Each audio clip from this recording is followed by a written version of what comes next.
కనబడే మందిరానికి వచ్చి చాలా గౌరవంతో మర్యాదగా ఉంటారు, ప్రేమతో ఉంటారు, క్రీస్తు ప్రేమను చూపిస్తారు. అందరు ఎలా ఉన్నారు? ప్రైజ్లో బయటికి వెళ్తే అదే స్థితి ఉంటుందండి, అంతే గౌరవం ఉంటుందా, అంతే మర్యాద ఉంటుందా? కానీ మీరు ఒకటి గమనించాలి, ఇది మందిరమే నేను కాదనట్లేదు, కానీ దేవుడు తయారు చేసుకున్న మందిరాలు మనం, దేవుడే తయారు చేసుకున్న మందిరాలు మనం ఎక్కడికి వెళ్ళినా అక్కడ మందిర ప్రసన్నత ఏర్పాటు చేయబడుతుంది. అటువంటి గొప్ప స్థాయిలో మనం బ్రతుకుతున్నావా? మన శరీరం ఒక ఆలయం, ఆలయంలో తప్పు చేస్తేనే పాత నిబంధనలో అనేక మందికి నొప్పులు, బాధ, నాశనం జరిగింది. మరి ఆలయముగా పిలువబడుతున్న మనలో తప్పు జరిగితే ఇంకెంత స్థాయిలో మనం వెనకబడతాం. గమనించండి ప్రియులారా, యేసుక్రీస్తు ప్రభుల వారికి మీరు బ్రతుకుండగానే కావాలి, మీరు బ్రతుకుండగానే కావాలి.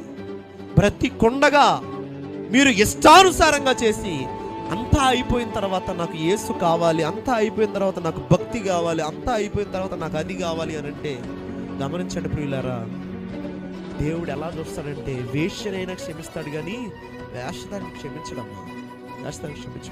ఒకవేళ నువ్వు మాట వినలేదు అని అంటే, ఇప్పటి వరకు దేవుడు నీతో ఇలా మాట్లాడలేదు అని అంటే there is no issue. But దేవుడు ఈ క్షణమును మాట్లాడుతున్నాడు. ఏంటి అని అంటే, నీ శరీర యాగముగా నువ్వు దేవునికి సమర్పించుకోవాలి, నీ గుండెను సమర్పించుకోవాలి, సమయాన్ని సమర్పించుకోవాలి. ఎందుకంటే ఆయన రక్తము చేత కొనబడిన వారం, మనలో పరిశుద్ధాత్ముడు ఉన్నాడు, మనము ఆయన వారం.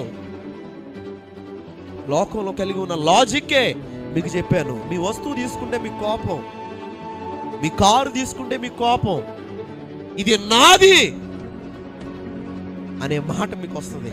మరి దేవుడు అంటున్నాడు, నువ్వు నా వాడివి, నువ్వు నా వారివి. మరి మీరు ఏం చేస్తున్నారు?